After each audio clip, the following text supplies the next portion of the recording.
And Sabrina, now we welcome you. I believe we saw a guest for down later in our show, Frank, there sitting in a camera. But anyway, part of the Republican strategy to take back the Senate now, they're attacking Democratic incumbents on Obamacare. And in your latest article, you point to Democratic Senator Mark Begich of Alaska, where one super PAC supporting him just released a new ad touting Obamacare. You're also citing a few new polls showing Democrat Mark Pryor of Arkansas leading his Republican challenger.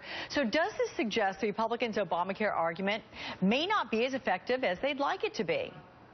Well, I think that they still have that as their central theme for midterm elections.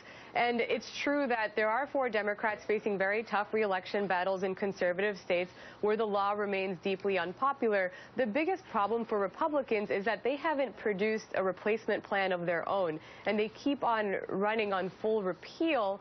When you contrast that with the fact that 7.5 million Americans have signed up for private plans under Obamacare exchanges and more than 3 million have enrolled in the Medicaid expansion, then it becomes a much tougher sell for Republicans to keep on pushing for repeal, because without a replacement, without an alternative, what Republicans are effectively arguing in favor of is taking benefits away from upward of 10 million people. And I think that Democrats will press them on that issue. It won't be enough for Republicans to just say that the law isn't working and that it has to be repealed. And Beth, if the anti-Obamacare message is not resonating as strongly with the voters, is the GOP then at risk of being overconfident in their assessment that they're going to recapture the Senate? No, they've still got a pretty good chance of recapturing the Senate. The numbers are just against Democrats. There's more vulnerable Democrats running for re-election. There's more Democratic open seats.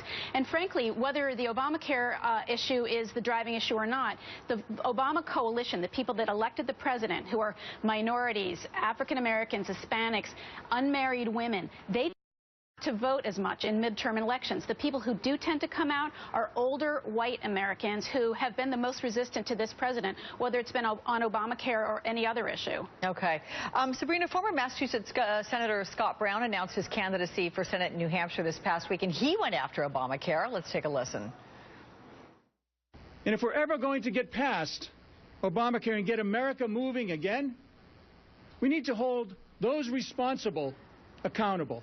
There's a brand new poll out which shows that Brown's Democratic incumbent opponent there, Jeanine Shaheen, ahead by about 6 points right now.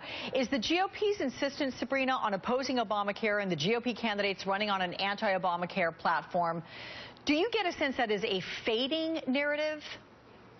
Well, I think that it's fading somewhat, like I mentioned, primarily because they haven't been able to provide an alternative.